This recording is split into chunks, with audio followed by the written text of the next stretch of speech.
Hello, everybody, and welcome to Chat, our semi bi weekly program about chatting with all my viewers.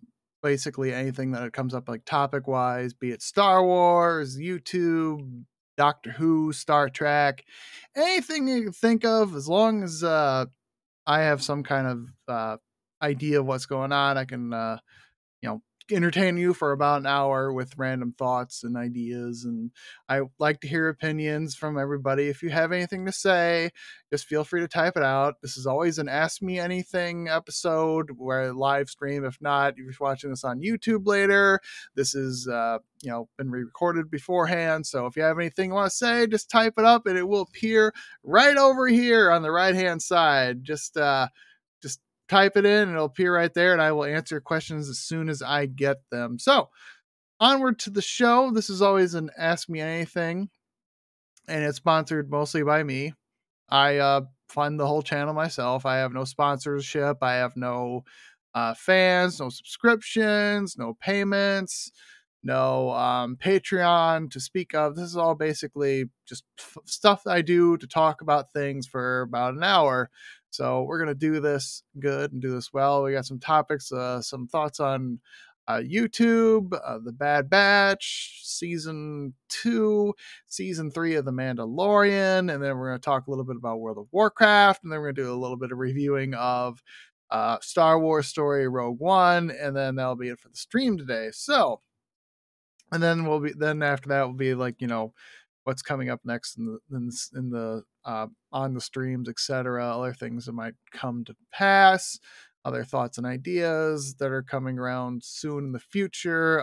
As of right now, though, we are still playing World of Warcraft as the Warlock. We've only gotten to about level 29 as of recently. We're hoping to get closer to level 30 on Monday.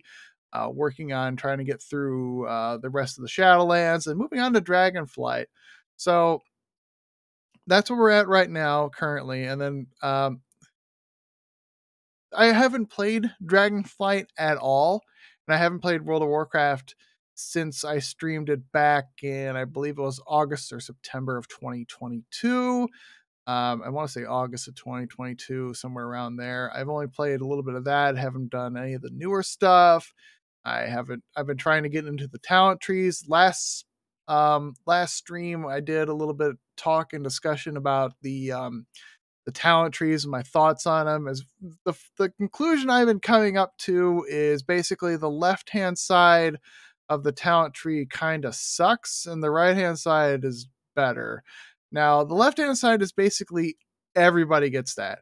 Your paladins, your warriors, your rogues, your mages, shamis, whatever. They all get the left hand side of the screen. They all get the same talents on the left hand side. It's what you choose to take on the left hand side is what you get. Now, granted, everybody can pick whatever they want on the left hand side. They can do any way down the tree you want to go. There's only one spell or ability that basically stays with every class, which I find frustrating. That I don't really think we should all have the same starting one. I'd rather use something different, but whatever. It is what it is. Now, I've just been getting into the Warlock as of right now. I've done some of the Paladin. I'm trying to start a Warrior right now just to see what goes on that tree. I haven't really gotten to dabbling with the new race in Dragonflight. I haven't tried to do the Invoker yet. I haven't done the storyline yet. I am just going in blind right now. So we're gonna enjoy it right now as it is. As soon as we get done with the Shadowlands and get to level, I believe 55 or 60 is when the you get pulled back by Chromie and you get to start doing the newer stuff. I think it's been a while since I've actually played as these characters, so we're gonna see how this works out. And it, so far it's been an okay experience. I mean, sometimes I feel a little too overpowered. Or sometimes I mean, today I nearly died. It was crazy. I thought I was going to get killed by this elite monster. It killed my void walker. It was coming after me, and I'm like, oh god, this is it. I'm going to die. And somehow it just up and got killed, and we survived. So I was flirting with disaster, so to speak, in that one. And I mean, I was lucky to get out of that one without dying. I mean, uh, some of these when you're a warlock or a hunter or a paladin, death is really hard to come by. I mean, you can get killed, obviously. You're not invincible, but when you have an extra helper around, or you're basically a walking brick house that heals itself, you can not have to worry about whatever mob you go after. I mean, I've gone after crazier stuff with my paladin and lived, especially when you got lay of hands. That spell is basically, oh, I'm fine, but when you got mages and rogues and yeah, mages, rogues, and basically priests, you can get beat up pretty easily. But it's been a while since I played these other classes. I not really was an expert on any of them per se. I mean, I played the warrior a lot, the death knight a lot, mage a little bit, warlock a little bit, priest a little bit, the rogue a little bit. I wasn't really an expert on any of these character classes, and since they changed the trees a lot, some part of me wants to go back and play World of Warcraft Classic on a live stream sometime. Some part of me wants to say, let's just roll like a druid or a priest or or a shaman, some class you don't play too well, and just play a live stream like that, and just go with that. In a future stream, because a lot of streams that I have in the future are rehashes of games that haven't been played in a while, or I've played before. Like obviously Star Wars: The Old Republic will probably come back in the future. World of Warcraft, Star Trek Online will come back on sometime in the future. Heck, even Borderlands 2 might come in the future if I get around to getting I decided to get Maya past the true Vault Hunter mode, because I feel like, yeah, if we just get through Vault Hunter mode, get her to ultimate Vault Hunter mode, and then as Maya the Siren, and then just go play the game again from the beginning in Ultimate Vault Hunter mode. That way, so you can play everything in the game in the hardest setting and watch me like get killed a lot or something along those lines, and just go around and play that game like that. But that's the plan right now for World of Warcraft, is kind of keep going at it, play till the end of the storylines of all the quest and Dragonflight. Maybe. I mean, we'll see where we're at come April, how far along we are in Dragonflight. If we still got a lot more to contact, we'll try to wrap it up by the end of April and get May going into Borderlands 3. Because Borderlands 3 isn't going to take too long. I would think it would maybe take like a month maybe to do Borderlands 3 in 2-hour streams. I could be wrong, but the game is not as it's not as fun as Borderlands 2. Borderlands 2 is kind of like the best of the best of all of the Borderlands games, and you could say otherwise. You could disagree with me. I don't mind, but something about Borderlands 2 and Handsome Jack and the chemistry of the characters just kind of works better. Borderlands 3 just feels kind of uh, to me, maybe I'm just getting older, but a little bit disorienting with running around and so forth. And I usually play Borderlands 3 with the controller. I don't use the mouse and keyboard for that one. I've been playing with the controller, so I think, I don't know. It's been a while since I booted up Borderlands 3, so I really can't remember what I played with, you know. Um, but that'll be the next stream coming up in a few months or a few days, depending on when you've seen this video, or it's already happened. In either case, what it doesn't really matter. And we're going to be working on finishing World of Warcraft this hopefully in the near future. I would like to get done in about April, or at least before May, and get moved on to that. But you know, uh just a second here.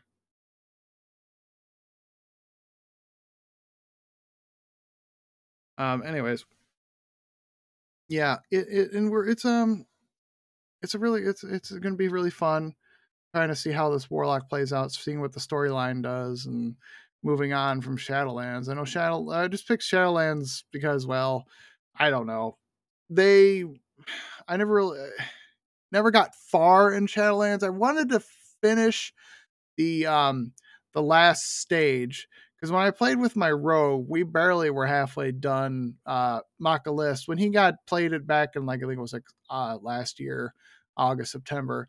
Uh we only got to about halfway through the I guess we call it the I call it the vampire area. It's a cool area, don't get me wrong. I just wish I would have played through the rest of it. I said as soon as I got to the max level at the time, which I think was like 60 or 70, I said that's it, we're done. Just call it good and move on to the next stream, which I believe was Star Trek Online. But I never finished the rest of that story, and I've always wanted to go back and try to do it. So I figured, well, let's just do that with the live stream. Have never my she can go through there and finish the story on camera, hopefully before she dings to the next level and gets pulled out of that area. So it's possible she might not get that done. She's already a level 30 and she's only started about a quarter of the way into Aldenwood or whatever it's called. The Night Elf Afterlife, I guess you could call it. um, the forest. The levels get better and better as you go. You first start off with one with Bastion, which I feel is a little too blue, gold, and purpley for my taste. The pastel colors aren't really my favorite. Um, color schemes in the game so far. But then you get into Maldraxxus, and Maldraxxus is all like death and decay and necromancing and so forth. And that was kind of cool. And then you go finally to, Alderaan, and it's all, dying, decaying forests surrounded by beauty and everything like that. And finally you get to the vampire area, which is straight up gothic AF, but it's still cool as heck to see. So I'm looking forward. I'm looking forward to finish things up and actually get moving on to the next set of areas. But and actually just finally getting into the Dragonflight part of the game in the near future. And like I said, I don't know what I'm going to expect. I don't know what to look for. But you know, hey, I like playing games where I either have some expertise on, but I also like to play games where I'm just going in blind just to kind of throw myself off and see, oh, what's this? Let's see how I can play this, or how to learn how to play this new character in this area. Try to do something a little different, but also familiar, if you know what I mean. Um, and that you'll see that in some of the other games that I play too. Borderlands 3 will be basically I've played through the game once, but not as this character. So I believe it's the Hunter class guy, Flack, I want to say his name is, or her name. But I haven't played anything through that. I've only played as the I think her name is Maz. Maz? I could be wrong. She's the soldier slash mech girl. So, um,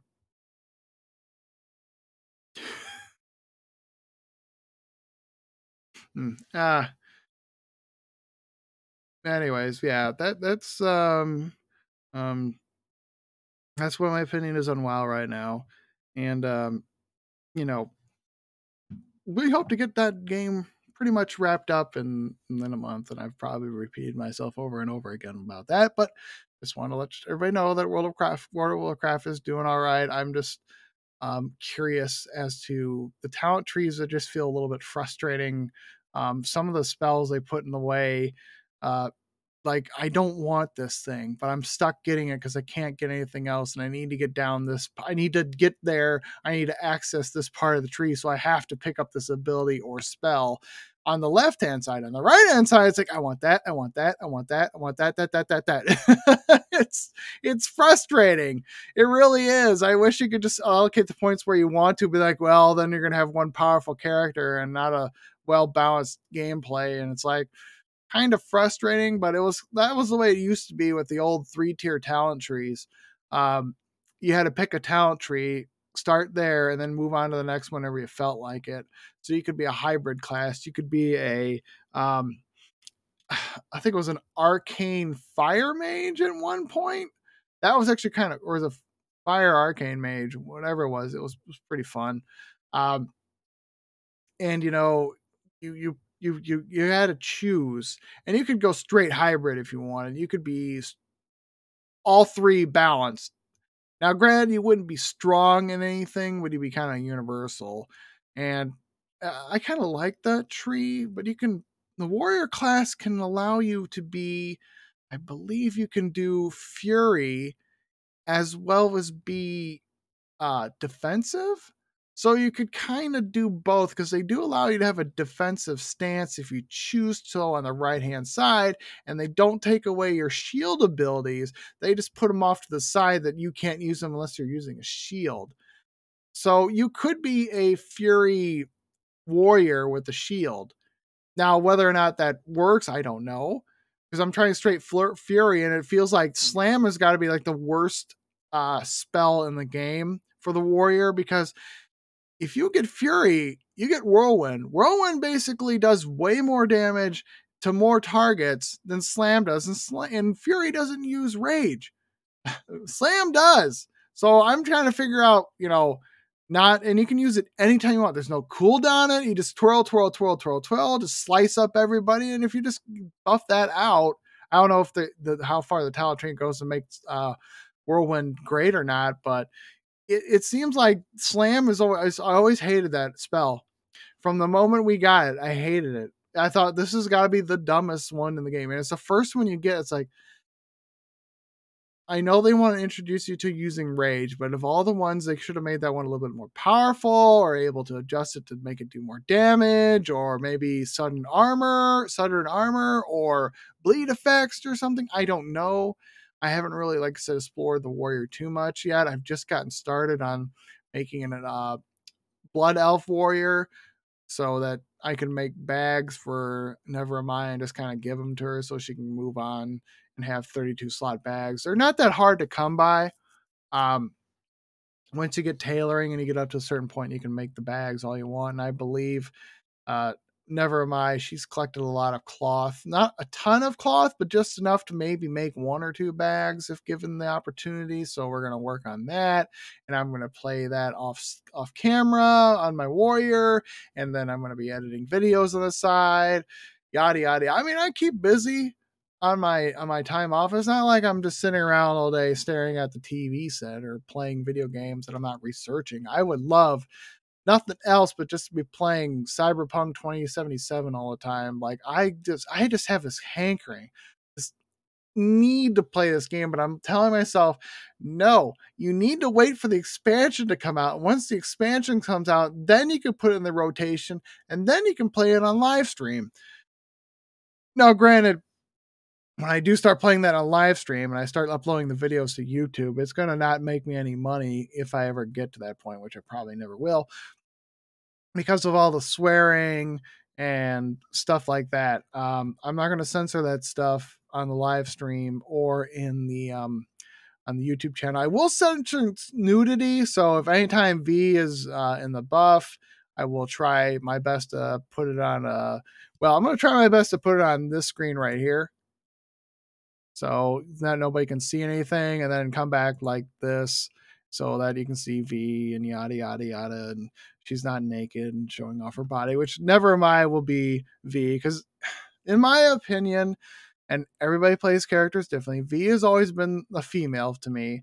She's always been a corpo.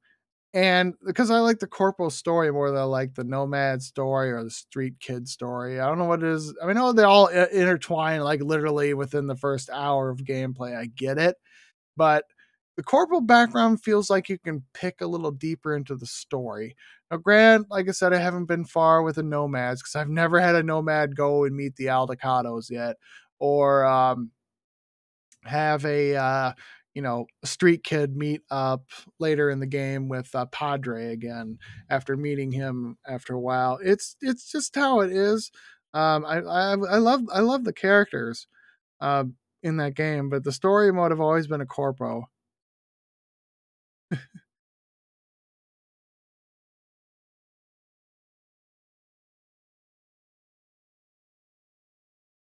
Sorry, I'm texting somebody real quick. Sorry about that. Sorry. Um. Anyways, onward to YouTube. I hear that there are, we're talking about censorship and so forth. And I hear that YouTube is cracking down on monetizing any video with swearing. So I'm trying my best not to swear. I'm trying my best. I have some filters on there to block certain words in the chat so you can't swear as much.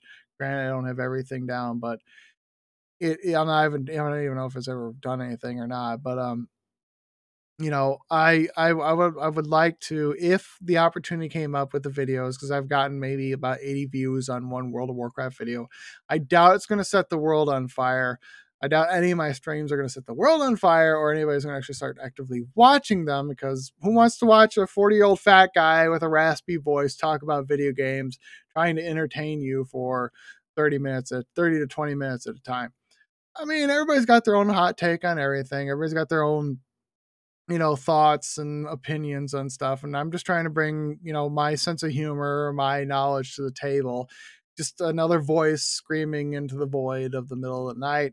Whether or not people like it or want to follow the channel or actively participate in the streams or just want to watch somebody talk for a while and maybe fall asleep to. I know I've put people to sleep with my voice before. Not saying that I'm boring or anything, but I've actually talked people to sleep. Well, they have to be like in bed to talk them to sleep. So I've actually done that before. I don't think I'd ever get into the ASMR videos. So I thought about it, but there's just there is a lot of ASMR videos. Every other night I have a British lady or a Scottish lady talk me to sleep, or pretty much British gentleman talk me to sleep. It's crazy. Um, there's a few AMSR stars I follow on my other YouTube channels, and I go to sleep with them talking, and it's just like you just sit there and just go, uh huh, uh huh. Next thing you know, you're asleep, and you're just like, wow, what was that about? It's fun. Don't get me wrong. I like ASMR videos. You should get into ASMR videos if you like that kind of stuff. They say you should wear the headphones too, just to kind of hear the ASMR sound effects. So it's something to consider. Um. Anyway, so I mean, I like that I'm editing videos right now. I have a program that I use on my computer. I can pull it up real quick. Um, it is a program I've been using for a little bit now. It's what I use to edit videos. You can see what it's called. What is it called now? It's called. Oh, I guess it's called New Project. I guess. Huh? What was it? Power Director. I think it's called Power Director. I think it's called Power Director. Um, Power Director 365. Yeah, let's just switch to the other channel screen. So yeah, this is the program I use for editing my videos. It's called Power Director. It came with the computer I got, the MSI computer. And it has, you can download your videos in here. The color boards, that's what I used. They use the black color boards to start the videos. You can get background music, which is a lot of background music that you can use. I'm pretty sure that all these are free to use. I could be wrong, but there's like a ton of those. You can download any of those. You can download sound clips, so you can put sound effects in your videos, um, which will take forever to download. But yeah, you can do all this. There's just a lot of stuff you can use. Um, Project Room, text the box. This is what all the texts you can have. This is all the stuff I use for my title cards and everything like that. There are custom ones that I made. You can download all this stuff, text only, other weird titles and fonts, social media ones, sports ones, and stuff like that. Transitions. There's all the transitions. You can find anything you want for transitions. I had my favorite. The one I wanted to use more was more of the Star Wars wipes, I call them. Basically, an homage to Star Wars. but most of the time I use this one here, Disturbance, just to kind of, switch from one area to the other. And you can go into the effects room to put effects on your videos if you want, to make them a different vibe and everything like that, and video overlay and audio mixing room, etc. There's so much you can do in here. I'm only just scratching the surface on all this stuff. I haven't really gotten into it hardcore yet, but you got your down here, you got your audio and video channels, multiple layers. You can keep going deeper and deeper. I mean, some people just get like 10 layers going on. I'm like, whoa! And you can cut and clip your streams right here to break them down. I've taken a 2 hour. I usually take my 2 hour streams, put it all on here, cut it up a bit, and produce some sections at a time, so that I don't have to keep reopening a new format every time. Every time I get a new thing to work at. So it's just like the 2 hour clip, and just kind of keep cutting it and pasting it back over and over again, while sticking my banner at the end and putting on the text messages of like and subscribe, and like and subscribe, and the Twitter and the Facebook things, notifications, stuff like that. So that's the Power Director 365 is what I use. They have a yearly subscription fee to use this program, so you don't have a watermark. And that's the only reason why I'm subscribed to this program, because, well, I don't want the watermark in my video saying, hey, don't forget, this is what you've been using. I'd rather make it look somewhat competent and professional program here. So yeah, there is a ton of stuff you can use on here, just to just to keep doing it. There's all these YouTube things too. I've never really looked at any of this stuff, but yeah, you can just go through and just pick whatever you want and just go with it. I mean, look at this stuff right here. It's crazy. So there's like a hair on my face. Anyways, so that's the program I've been using to edit my videos and posting them on YouTube. It's pretty cool. I like it. I like to would get to more interesting stuff, you know, just to make things a little bit more, to make them pop, etc. It's like a music video thing or something. These are actually pretty fun to look at. Wow. I never really gotten all this crazy stuff. I mean, look at it.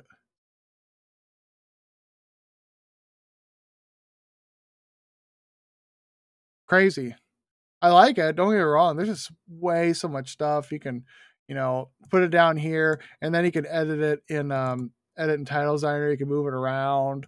Oh, let's put it right here and say, I'm here, blah blah blah, and then it plays through, and it's like, this is what it looks like. Woo! See, you can do all kinds of fun stuff here. So, that's basically the short and long of it. It's a really fun program. I want to get more into it and a bit more advanced stuff. I mean, I got basically the smaller stuff down, like the search for a Sith Lord plays this on Twitch, or like and subscribe to my YouTube channel, or the Twitter handles, etc. The fonts at the beginning of the episode, etc. I'm getting used to it. I got some music. I found some generic music to play in the beginning of the World of Warcraft videos. I'll try to use them for a while. Some YouTubers do the music in the beginning and the end. I'm gonna try to figure out how to do that. A lot of stuff I got planned for that one. So it's a work in progress, but the more you play around with it, the more you wanna do more, try more, and this is the beginning, really. At first, when I was doing Star Wars and Borderlands, I was just basically just uploading the videos to YouTube. I wasn't cutting them, I wasn't editing them, I wasn't trying to make them any better. I was just putting 2 hour streams up there. I'm like, well, people aren't going to watch these videos. They're 2 hours long, and they're not edited down, and they're not cut up, and you still have the beginning and all the other stuff that you say at the beginning of the streams that you should just get rid of. And So that's why I do the long pause at the beginning and the end of the videos. So I can tell myself, all right, this is the part where you cut out and you can edit the video so that you don't have the, all right, thanks for watching, like and subscribe. Thanks all you Sith Lords, yada, yada, yada. Or welcome to the channel, how's it going, etc. Stuff like that. That's the whole point of the editing process. It's just kind of, send cues to myself saying, hey, this is the part where we edit. And finding the stopping points are always important. Like, hey, we can go about 35 minutes here, cut it up, do another 35 minutes here, cut it up, do a 30-minute take, do a 20-minute take, etc. I'm not as advanced as the other YouTube channels, but I'm learning and growing and understanding how to cut, how to edit, how to change things up, make things a little more seamless, smooth transitions, etc. And muting certain parts out so that you can't hear things, or cutting out goofs or stuff that just shouldn't be on the YouTube channel. They'll be on the live streams until the live streams get deleted, but it's a it's a work in progress. And I think as a semi amateur YouTuber, getting into a program and learning editing uh, is fun. It just takes time and practice and playing around with it, and you'll get better as you grow. Your videos will start looking greater and better and more professionally done. And some people like to do they like to do a little bit more professional stuff. Um, Other things like that, ooh, look at this title card and yada yada yada, stuff like that. But yeah, it's it's a lot of practice and a lot of work, but you'll get better as you grow. Um, you know, I just want to keep looking at all these videos and going, oh hey, let's this. Ooh, what's this do? Let's put this on here. Oh, okay. Stuff like that. I mean, if I had to do either streaming or editing, I probably would choose editing videos as my profession, really, because behind the scenes stuff, making videos, doing stuff. I mean, that would be great. I don't have obviously the hours in to actually want to be a professional editor for some YouTube channel. I'm just more of like an amateur editor right now, and amateur streamer. But it's something we strive to do. The more practice we do, the better off we can be. Don't discourage yourself. You'll have bad videos. I don't even watch some of my videos, to tell you the truth. I just let them upload them and like, all right, hopefully nothing bad got slipped through the cracks. I don't sit down and watch all my videos to completion. I probably should someday, but it's just too much time. I don't really have a lot of time to do all this stuff in. So I'm just kind of, doing it as I go, and hopefully everything is, doing all right. No, but anyways, yeah, that's the what I'm doing right now for streaming. So, Rogue One, a Star Wars story, regarded as probably the best Disney Star Wars there is. I honestly can't tell you of another movie that they've made that encapsulates Star Wars as a whole, and is you know just phenomenal, dramatic, funny, all over the place, setting up the stories for A New Hope. It's just, I we're watching it, and knowing more about watching Andor, which is what kind of makes you want to watch this movie all over again. Although I kind of wish Felicity Jones would have had her own show, but I don't think I think she might be too busy doing whatever it is that she's doing. I don't know. Besides being really attractive, I mean, oh man, well, she's what? She's only a year older, younger than me, huh? All right. What else? Well, she was in The Theory of Everything, huh? I guess I don't really remember that. Um, she doesn't really do much, actually. He was in the Forces of Destiny, huh? Gosh, huh. Sorry, I'm just looking at what she's done in a while. Hmm. Gosh, none of these movies I've ever seen. He was in Doctor Who? One episode. Don't remember that one. Hmm. Bona Redman. Interesting. Oh, quite the attractive woman. Anyways, I say that about all the Star Wars ladies. No offense to these women, but I find them all extremely attractive. Um.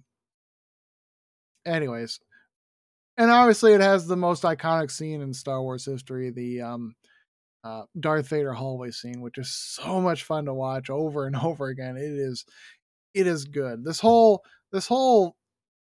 movie experience is extremely well put together, and all the characters are interesting and enjoyable, and makes you go ooh and wow, I love that guy, and oh man, I want to see more of this.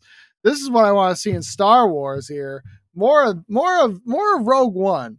I'm sure that's what kind of set the movies going forward. Was we need more Rogue One, we really need something like that, more and more of that.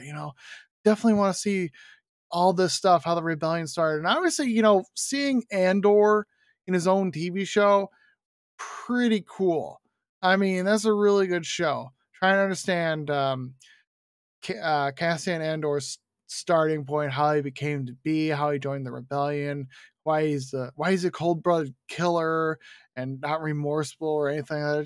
He just was in it for the money, and then kind of fell into it. As his adopted mom kind of brought him into it. It's a Andor is a great show.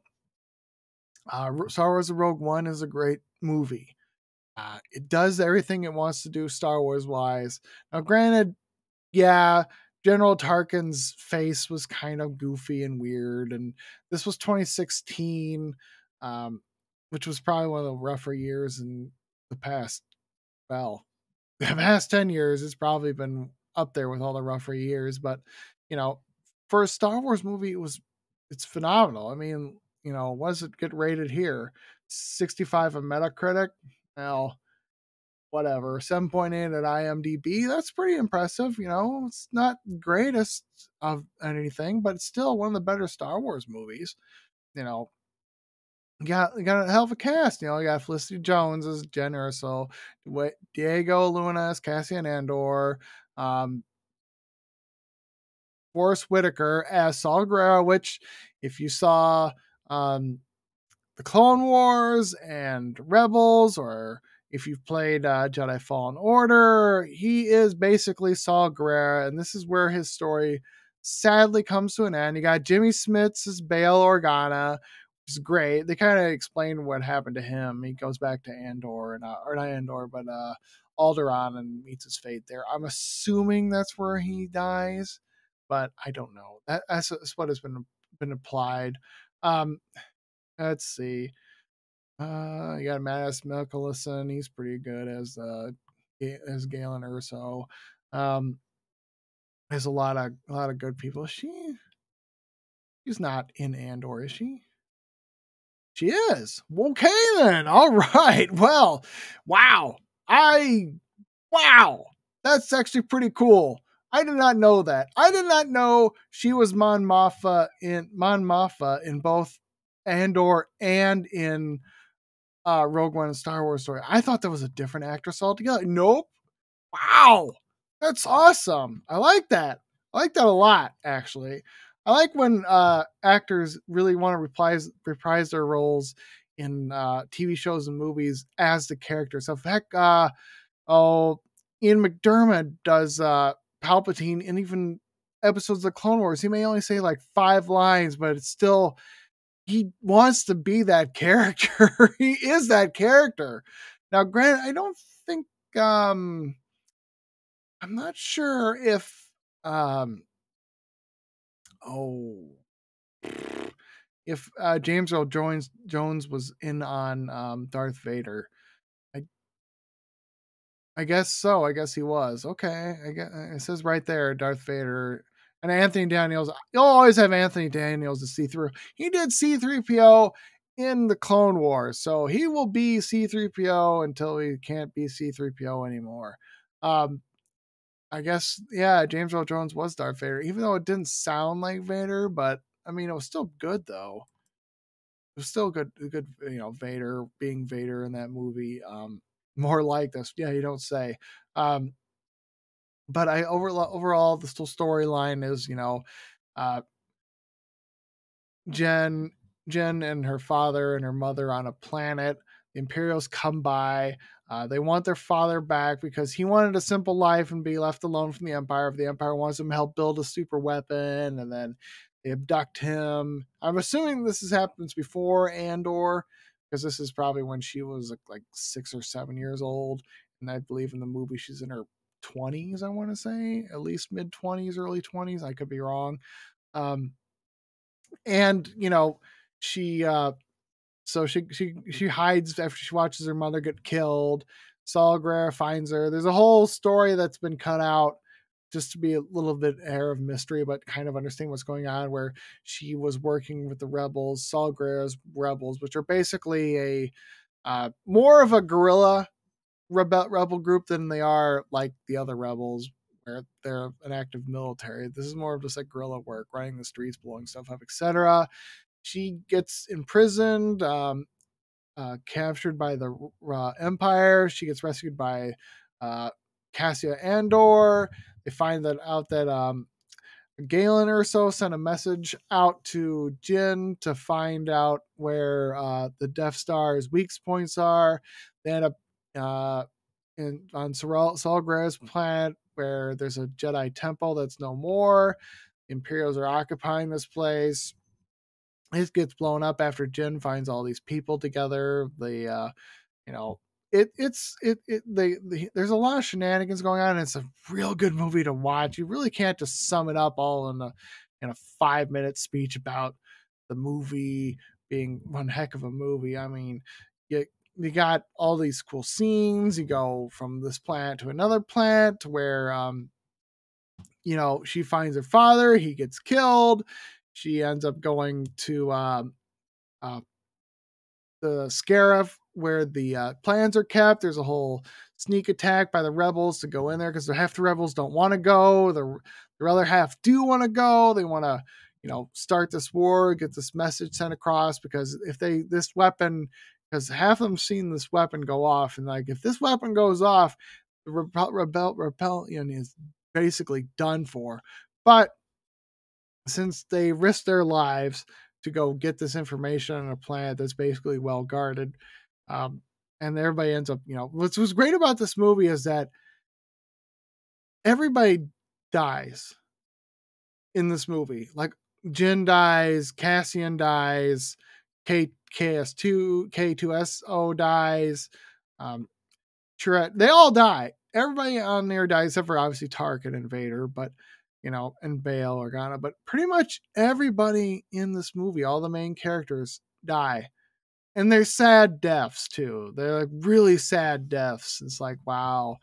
And it sucks when you watch Andor is like, well, I know how his story ends, so he has no real risk in anything. He's not going to get killed. If he gets captured, it's not going to be a death sentence. He already meets his fate on Scarif. But at least they didn't get at least Jin and Cassian didn't like start making out at the end. They just kind of hugged themselves as they died, when the heat wave just ripped them to shreds. But you don't see that. He just looks in the camera as the white light engulfs him and her, and they knew they died, saving the Republic, or the rebels, the Hope, anyways. Which, if it weren't for Vader, Vader probably would have owned all of them. Which a story's got a story. Don't get me wrong. Story's got a story. They gotta do stuff. They gotta make it go a certain way. They can't just because honestly, sometimes I feel like, is Vader pulling his punches? Because I don't think he's utilizing himself as well as he knows he should. And that's one of the frustrating things. Like, granted, the hallway scene, probably the most awesomest scene put to film in Star Wars cinema history. Now, granted, Luke Skywalker had one at the end of the Mandalorian season 2, and it was good, but to me, it wasn't Vader good. Like, Vader just tearing through the rebels like nothing, deflecting blaster bolts, slicing that guy in the ceiling, pulling out the weapons, choking that one guy and throwing him against the wall, cutting through that guy as the door opens.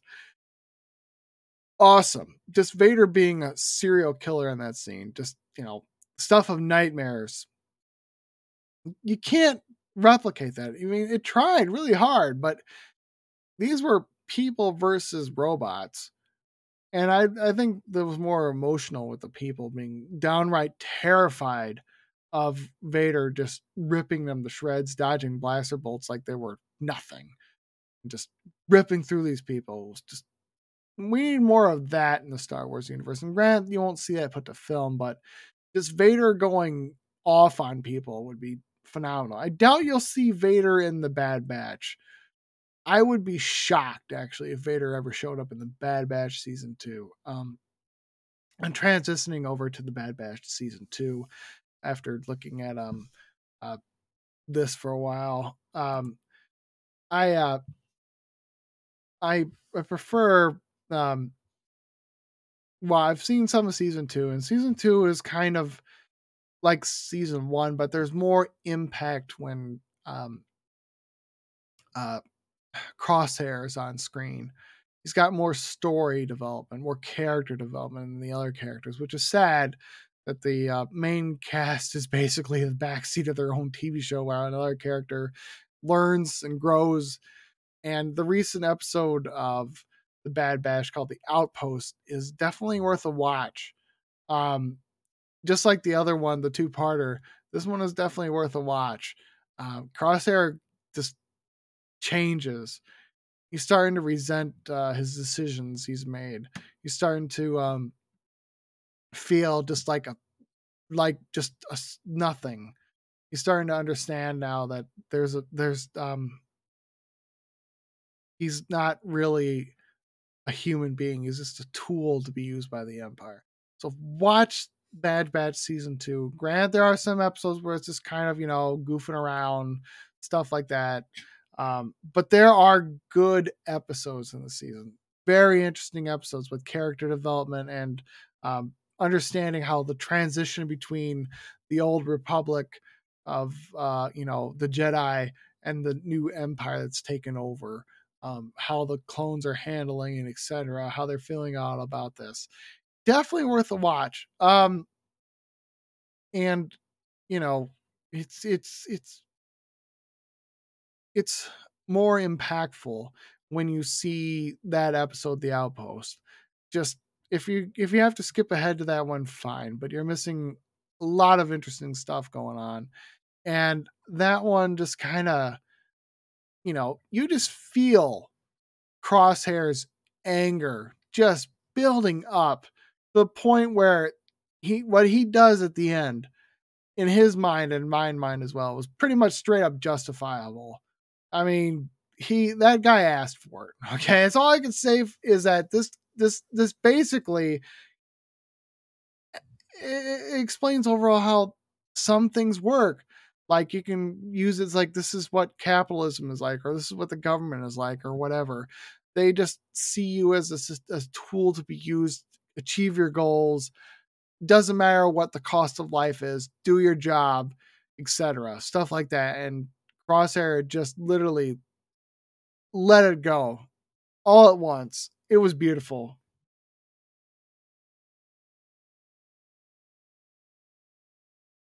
Um, but yeah, go watch season 2 of the Bad Batch. I guarantee you'll be like it more than the first season. Um, and moving on to the other Star Wars, I only did one episode today of the Mandalorian season 3. Um, and after seeing the Book of Boba Fett, you know where Mando is.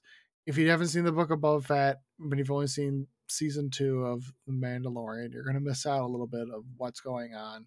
Why is Grogu back, etc.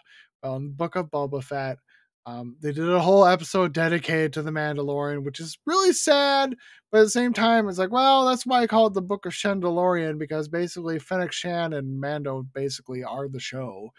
Boba Fett's just kind of a backseat driver in his own show. And granted, it was filmed during the pandemic, so it's very, very like a fever dream, somewhat of a show. It's not great, but it's not terrible. We'll put it that way. Um, I watched it just to say I've watched it twice, so maybe in the future I'll try to watch it again. I don't know. It's a really hard show to enjoy, I guess, because you feel kind of like something's holding everything back, whether it be COVID that did it or just the way the show was written and directed. I don't know. Um, but it's the same like Obi-Wan. It feels a little like everybody's pulling their punches for some reason, and you can't do too much with the characters. But however, the Book of Boba Fett happens after Return of the Jedi and all that. This is not something that's in between episode 3 and 4 or 4 and 5 or whatever. This is basically whatever you want to do, which is what the Mandalorian is. Whatever they want to do with that show, they can do. And I do like this. I do like the season 2 or season 3's first episode. They do a lot of characters, introductory stuff, storylines, etc. They explain away what happened to Cara Dune. She's, spoiler alert, she's with the special forces now with the Republic. So that's how you write a character off the show. You just say she's doing special ops work. Um, Bo-Katan is basically living in exile on a planet that's near Mandalore, but she has no followers now because she doesn't have the Darksaber. All the people that she worked for to get the Darksaber have just abandoned her life.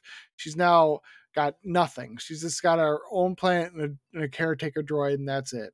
I don't even know why she's wearing her armor. I know it's just for character purposes, but she's kind of been exiled in her own right. She was technically the heir to Mandalore because her sister was the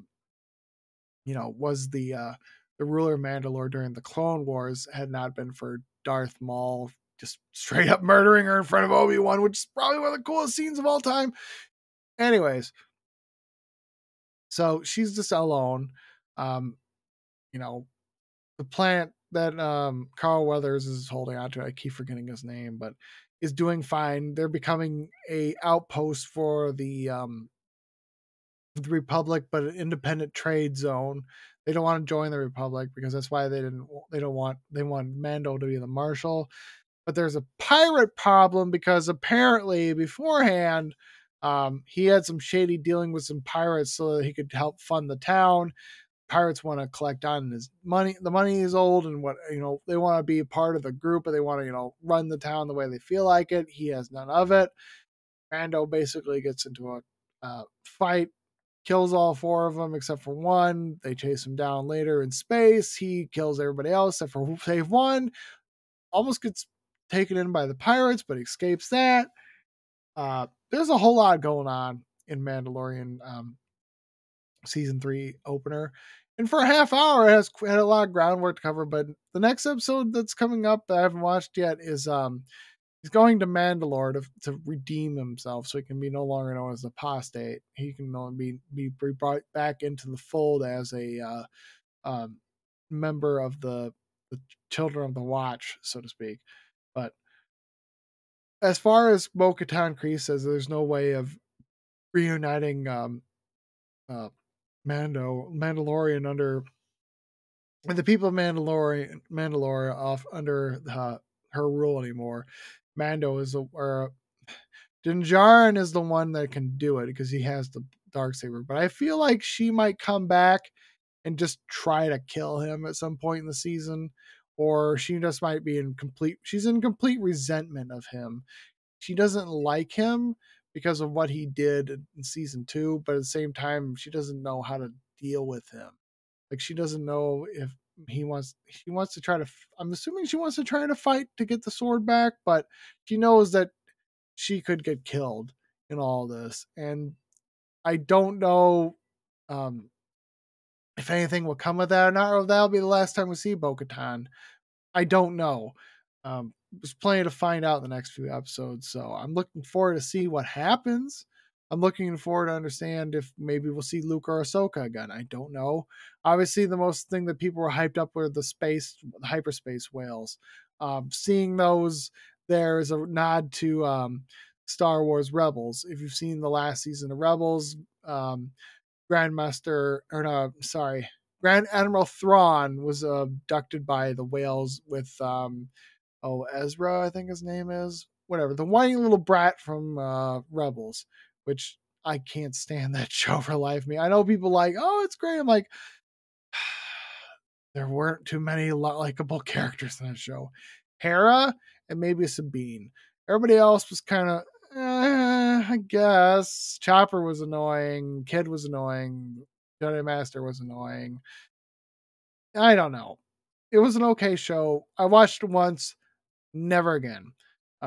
Because the only cool part was when Vader and Darth Maul were there. That's about it. Saying much. The Inquisitors were goofballs. They weren't serious at all.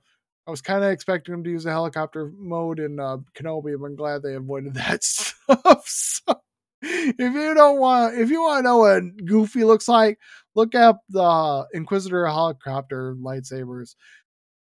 My God, who thought this was a good idea? I know it's supposed to be a kid's show, but still, it was goofy as all get up. Oh yeah, and Ahsoka made Rebels good for a while too. Anyways, that's pretty much the short and long of tonight's discussion. Really, I mean, we went over the Bad Batch, Mandalorian, YouTube, World of Warcraft, etc. What I do for editing, how to handle the show, what to expect in the future. Anyways, if you want to like and subscribe to my channels, feel free to do so. Feel free to follow me on Twitter, on Facebook, like my YouTube channel, like my Twitch channel, etc. And thanks all for watching, all you Sith Lords, Darths, Acolytes, and Apprentices, as well as you Jedi Knights, Masters, and Apprentices. Remember, the Force will serve you well.